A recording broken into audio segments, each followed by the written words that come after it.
Heidi, you're 65. What was the most important thing you felt you had to fight for in your 50s? Changing the way the world looks at women in their 50s. So 15 years later, how is that going? How much time you got? Welcome to Talk 50 to me. Talk 50 to me.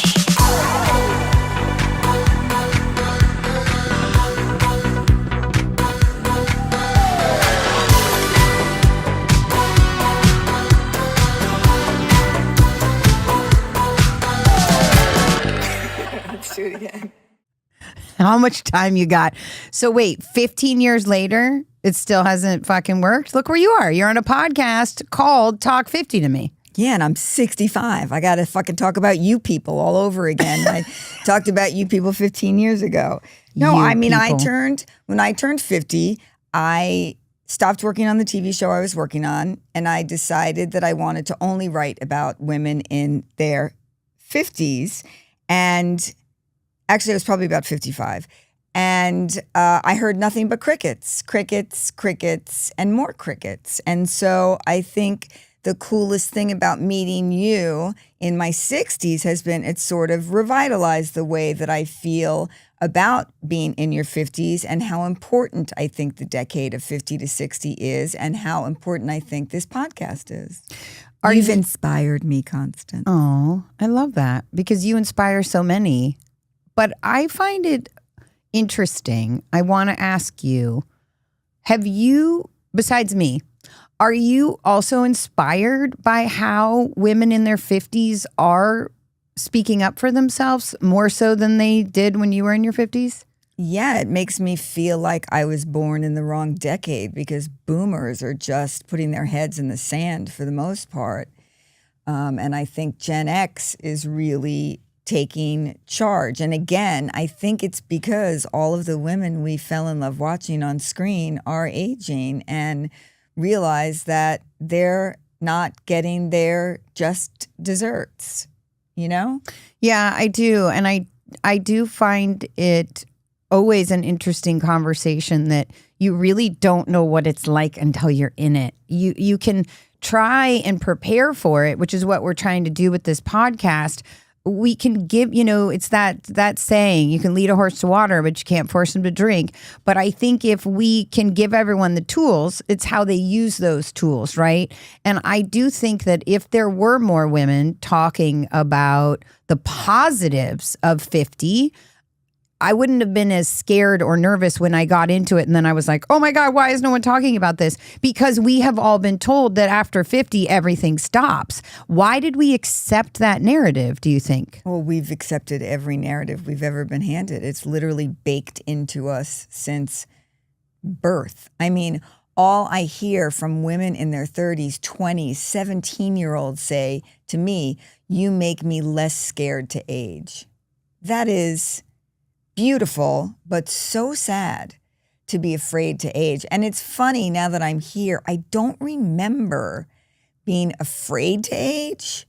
I just didn't think about it. And I think that's the downfall of social media and our youth-driven culture, and all we show are young people enjoying their lives and living their best lives. And half of it's bullshit too. It's 7 seconds of Instagram. Right. It's garbage. I love talking to people after they post like this really positive thing and look at me on vacation and it was amazing, and then they tell me like it was the worst fucking trip of their lives. Like, be honest, be vulnerable on social media, and we can actually make social media what it's supposed to be, which is social and better and learning. And I think, we look to artists to help guide the way, to inspire us. And all of these women that we're talking to, these actresses, are artists, and it's beautiful to hear them be vulnerable when they've been taught so much to not say their age, to not let anybody know what they're going through. Like so many have told us, just keep quiet and do the job.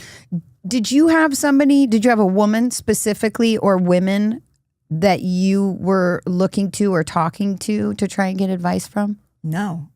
No, I didn't even think about it.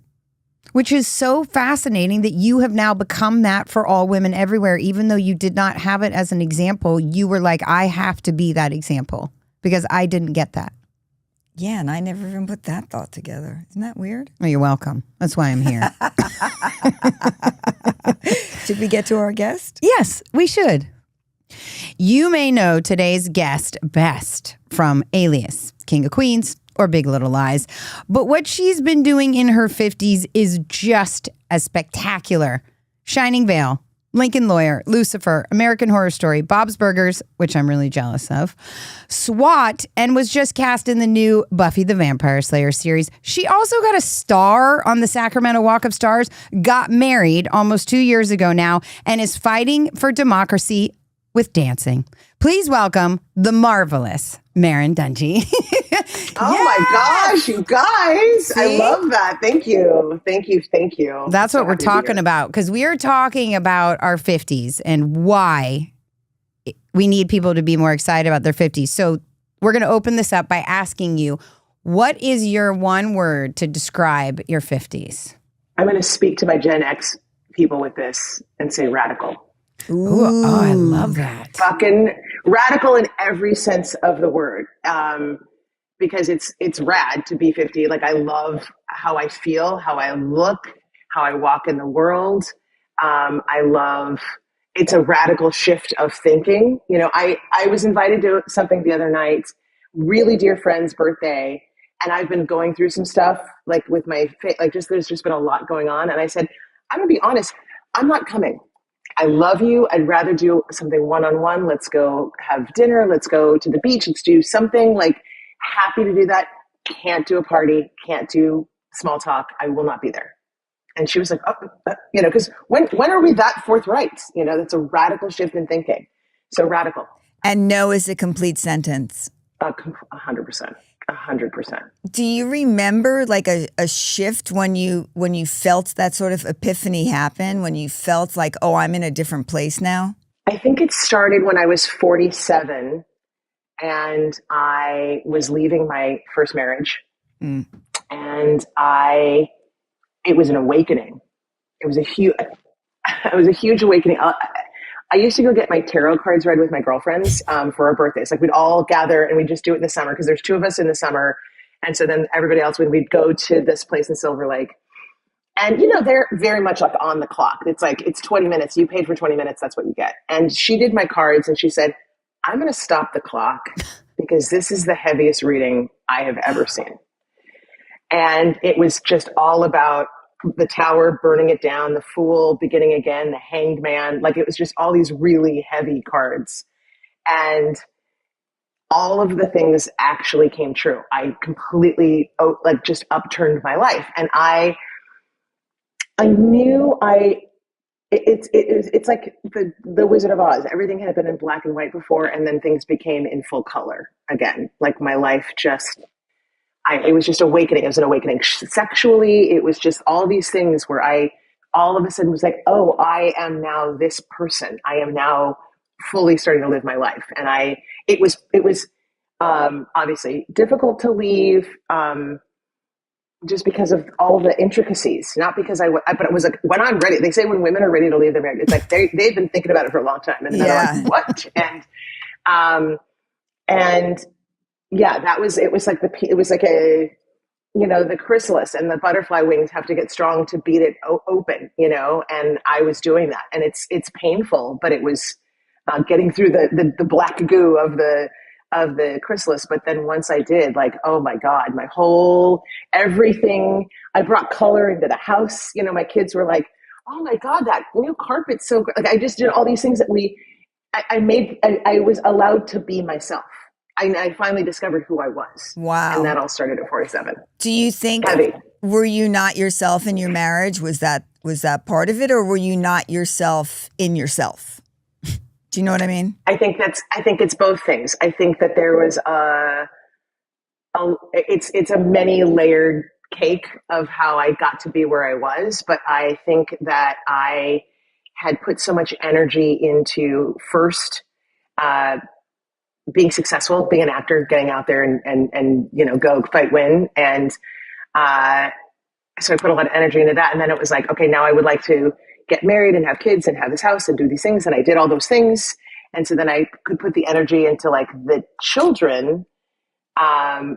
so I wasn't taking enough time for me, like to even know who I was.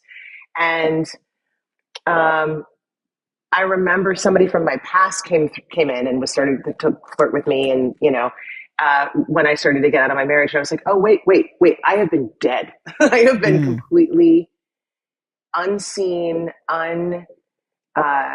I was living with a roommate, and I was just letting it happen because I was so busy with the kids and other things that I just let it happen. And it was like, oh, and then I remember right after we split, I spent a lot of time like going into Silver Lake weirdly. Like I was just like, I'd like having brunch with my friends. Like I always wanted to go, and I started doing things that I was not like allowed to do, decorating the house in ways I wasn't allowed to do. And that's when I sort of realized like I started to find myself. So yeah, I just wasn't living. I just was living to serve these other parts of the outside parts of my life, as opposed to, and the outside people in my life, as opposed to what does Merrin want to do today? I think there's so much shame attached to us wanting to take care of ourselves. And I think that's why Constance and I wanted to do this podcast so much, so that people would just say like, fuck shame. I'm taking care of me now. And that's absolutely. And I really liked the weekends that I had alone, because I could do what I wanted to do and go places without the guilt of, I got to get back and I got to go here and I got to do this and I got to have that, and to get to now at 54 and say, I'm not coming, like to not even like pussyfoot around it. Like, it's like, I love you. Let's do something else. I celebrate you all the time. I'll call you. I'll post something on Instagram. I'm not coming to your party. Right. And I think it happens to a lot of us at this age. I love a canceled plan. Yeah, it's so much easier to say, actually, I'm not going to go to that party, or I'm not going to go and do that because I'm exhausted already. But I also want to talk about, you said an old friend came back into your life that you started flirting with. And I believe that friend that came back into your life is actually the man that you married, correct? No. Oh, different. No.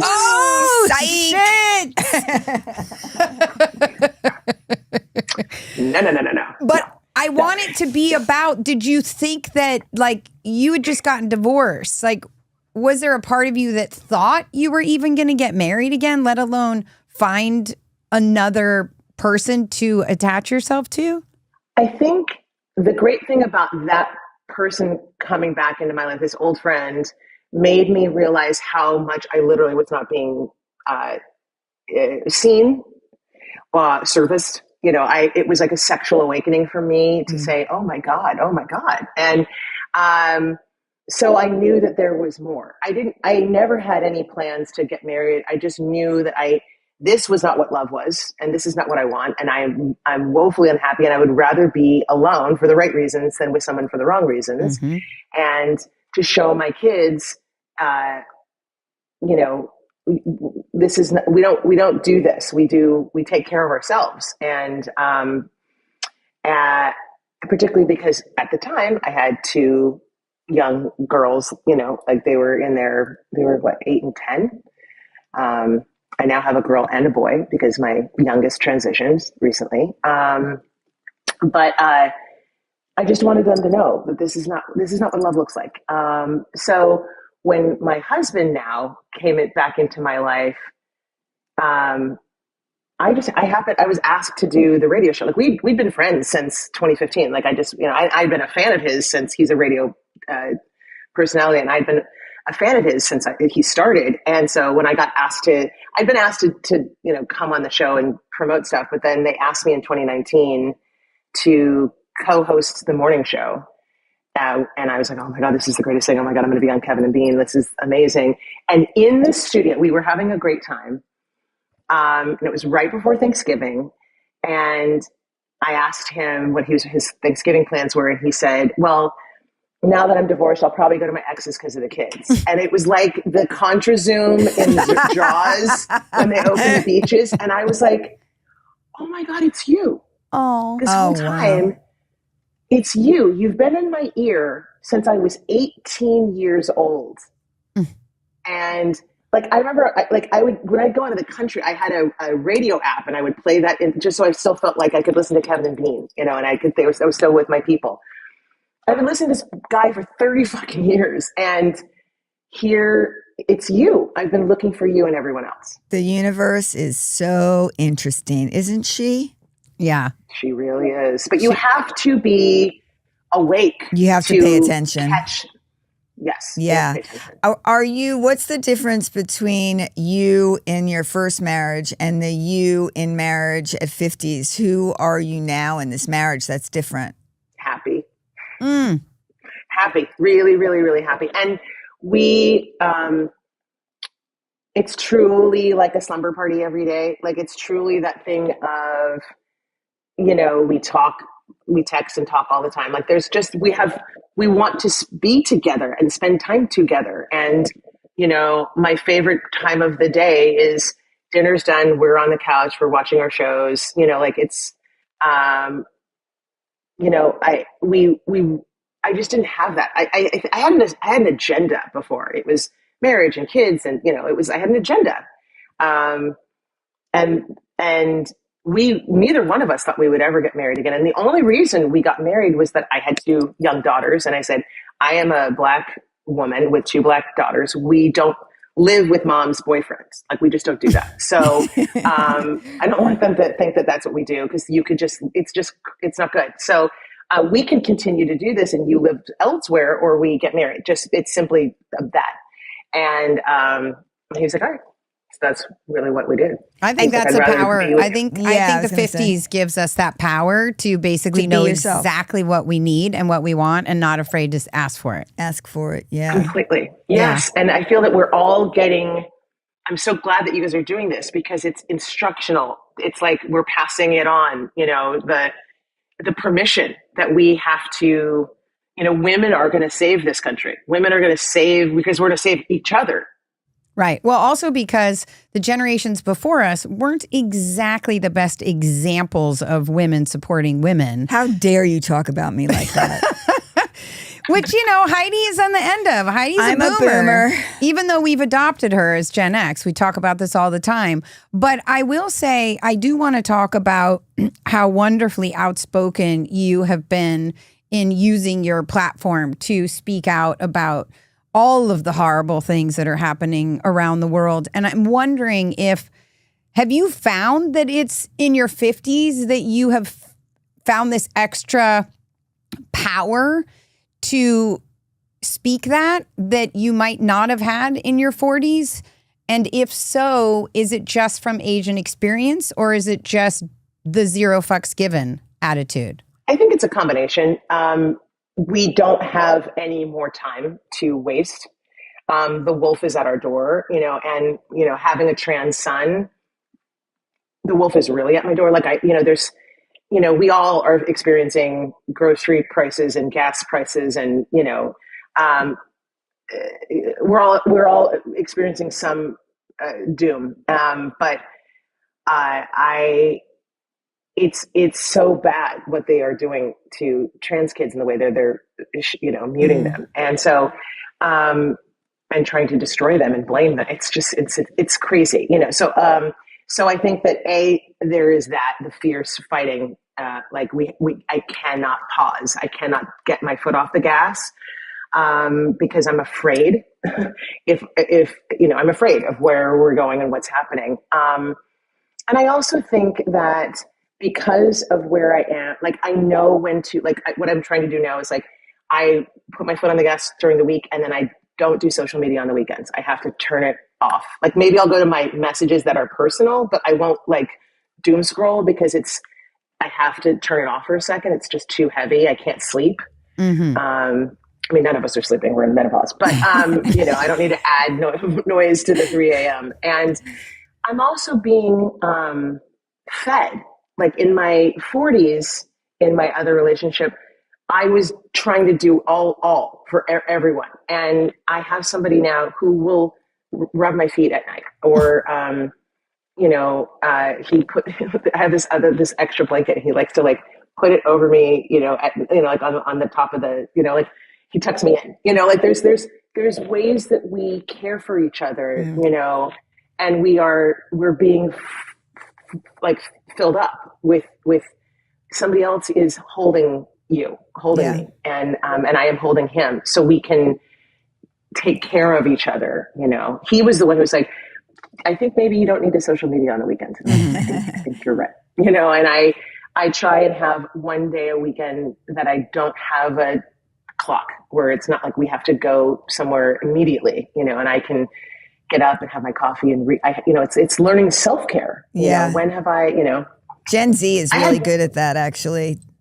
They're really good. But I had these gift cards for massages for a year that I didn't use. And it took me everything. He's like, can you just make the appointment? I'm like, I'm going to make the appointment. And it was like such a big deal. It's like, I made the appointment and I went, you know, my sister had like a stack of Burke Williams gift cards. That's very sad. That she'd gotten from birthdays, Christmases. I mean, you name it. People were always giving it to her, like clearly a sign you should go get a massage, relax a little.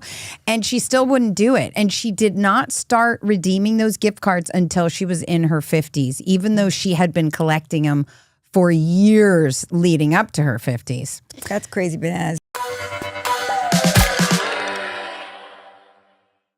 You said you are a Black mother of Black children, and I want to talk to you about Black women in menopause. Do you feel represented in that world? Because Constance and I have been in a bunch of rooms, and they feel kind of white. Kind of. They're very white. Yeah, I don't feel, I mean, like, you know, we are tired. We are not represented in a lot of ways in many rooms, you know, and I am a Black woman who has spent a lifetime, and I don't know, I can only assume it's because my parents in the early 70s thought it would be great for us to be in the suburbs in Sacramento. And so I am very, very, very comfortable in white spaces. I do a lot of shows that are white, primarily white, you know, and, you know, so if I can be a voice to help, you know, bring, you know, things to the table, that'd be great. There is this one character on this gal on not YouTube, but in the reels, who's like we're all out of fucks or whatever, like the tired club. And she wears yes, like I three do not glasses. care club. Melanie. Oh, Yeah, we know we Melanie. do not care Yes. club. Yeah. Yes, we do not care club, which that makes me laugh. And yeah, but like, you know, there needs to be the representation matters. So, Yeah. Do you follow or do you know Omashad Bernie Scott? She runs Black Women's Guide to Menopause.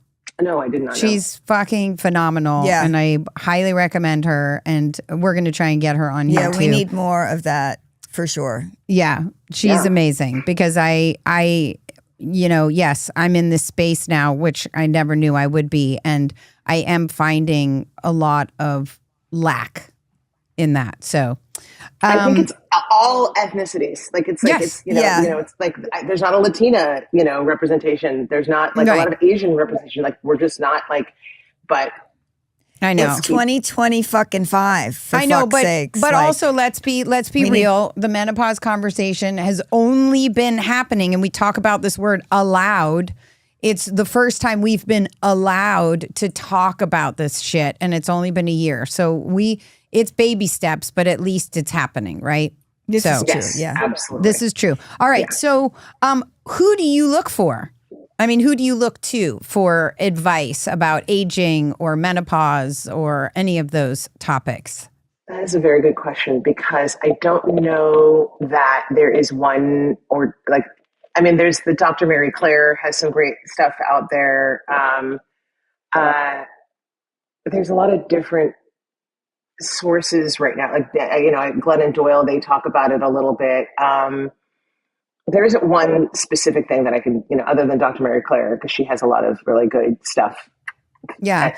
Do you have friends? Yeah. I mean, we talk about it's the circle of friends that I keep now are basically the ones that are going through what I'm going through, because we can share all of our books or things that we find about aging or quotes or, I talk to Heidi all the time, but, Heidi's experience in her 50s is so much different than what we're experiencing in our 50s.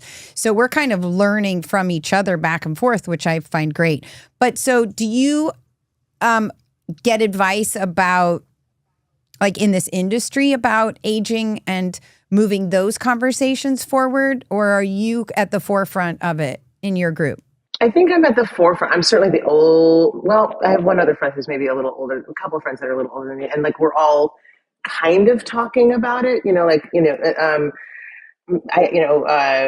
but there isn't, and at least in terms of the industry,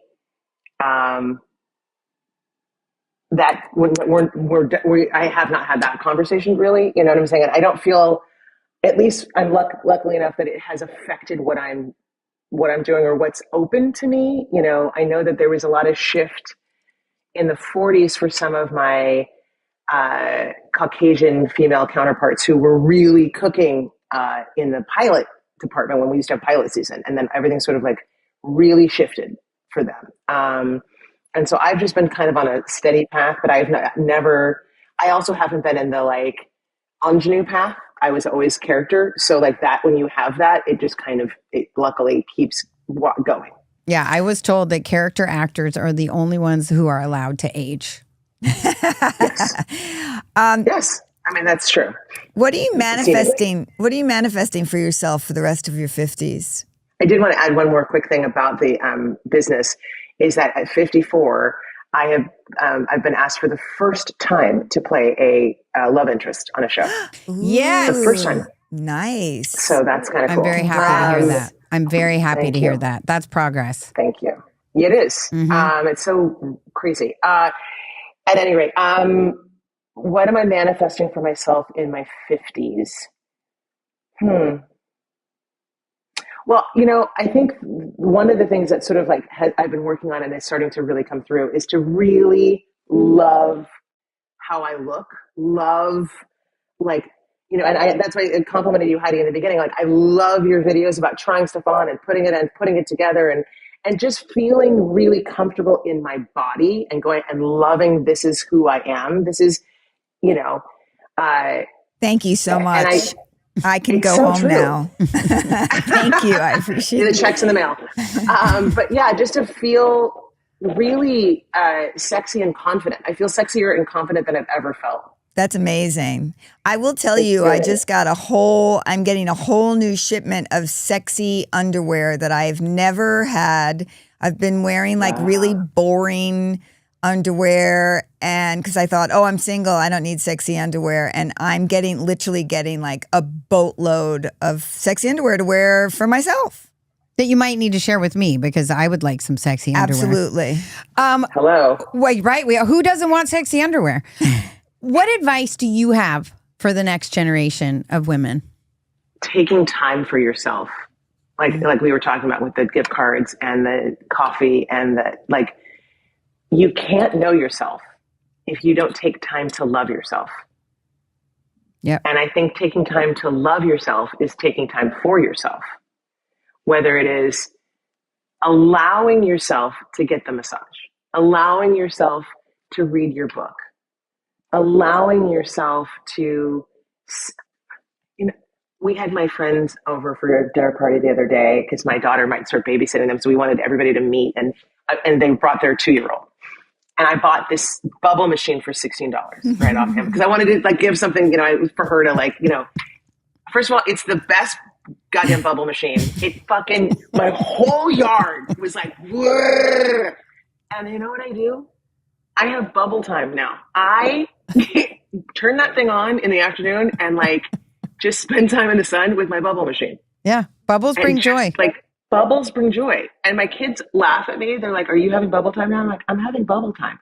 But like, whatever it is, whether it's meditation or, but to allow yourself that time, because it doesn't come back. You are feeding yourself. My husband always says, you want to take care of your kid's mom. He says that to me all the time. Make sure you take care of your kid's mom. Yeah. Make time to play. I love that. Yeah. Make time to play. And if it's me disassociating in the backyard with the bubble machine. I love that. I'm going to get a bubble machine. I seriously. I will send you the link. And It's sexy fire. underwear. Do you want to Sexy ask underwear in the yard. Oh, well, listen. Yeah. With Oh the my bubble God, sexy underwear and a bubble And a bubble machine. I think What I is just that got my party? 65th birthday photo planned. Let's fucking go. Please invite me. I'm there. Okay, do you want to ask No, the you final? go for it. We have a little surprise question. It comes from a jar of questions. We don't know what it will be. And I like to say, if you hate it, blame Constance. She wrote them all. But if it's a good one, I wrote it. wow. That's our relationship. This is what I work with every day. Okay, here we go. What's more important now? A good lover or a good cook?